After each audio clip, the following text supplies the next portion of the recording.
Кече жакында биздин кыргыз баатыры Африкадан келин алып келди. Машаллах дедик. Аллах таалам экилүүнө бактылык берсин. Бир адамдын ислам динине кабыл алуусуна бир себепчи болду. Эми мен ошол жаңылыктар жалпы элге талкуу болгондогу комментарийлер тууралуу бир ой пикир айтайын. Комментарийлерди бир катар карап чыктым. Жалаң эркектер мынтип жазыптыр. Азаматсың баатыр, биздин кыргыздын кыздары азыркы учурда бузулуп кетти. Кайнене кайната дегенди сыйлабай калган. Ичи тар, гыйбатты кылган, эч кандай бир ишти кылбаган жолкоо кыргыздын кыздарына үйлөнгүчө, андан көрө чет жактагы адамдарга, кыздарга үйлөнгөндүгүбүз бул жакшыраак деген сөздөрдү жазып коюптур.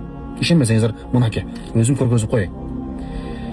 Элдин кызы бул элге кут болуп эсептелинет. Ал эми элдин кызын жаман сөз менен сүйлөп, тилдеп, жаман ыплас нерселер менен төгүндөгөн адам бул өз кутун тепселеген менен барабар. Мына ушундай наадандар дагы бар да биздин арабыздачы. Албетте, кээ бир эркектер биздин кыргыздын кыздарындай, биздин аялдардай эч бир жерде андай кыздар жок. Эч бир жерден таппайсыңар. Сенин атаң менен апаңдын түрсүгүнү жууп, тамагын берип, анын ден соолугуна карап, кызматын кылган кызды эч бир жерден таппайсыңар. Сенин төшөгүңдү салып берип, сенин кечинде эмне каалаганыңды кылып берип, эмне иш кыл деген болсоң ошол нерсени кылып берет. Чөп сал деген болсоң чөп салып берет малыңа. Жана ошондой эле балаңды өстүрүп, балаңды багып, балаңды көтөрүп, ага тарбия берген. Мына ошондой кызды эч бир жерден таппайсыңар. Биздин кыргыздын кыздары отко дагы, чокко дагы, суукка дагы кандай бир абал болбосун туруктуу аял болуп, тирикчиликти алып кетип, бактылыкту тартуулаган аялдар болуп эсептелинет. Биздин кыргыздын кыздарындай эч бир жерде жок. Таппайбыз тугандар. Анан мынтип сүйлөгөндүгүбүз, мынтип башка бир бөтөн элдин кызына салыштыргандыгыбыз бул жеткен эки жүздүүлүк болуп эсептелинет.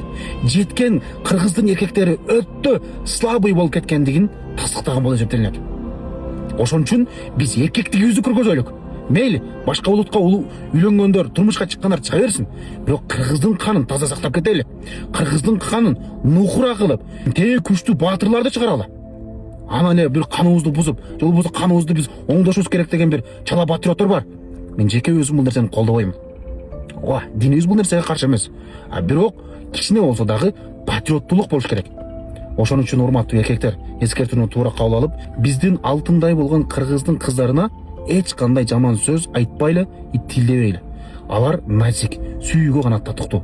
Аларды биз жаман сөз менен тилдеп, көңүлдөрүнү оорутуп, мына жаткандай ийип албайлык.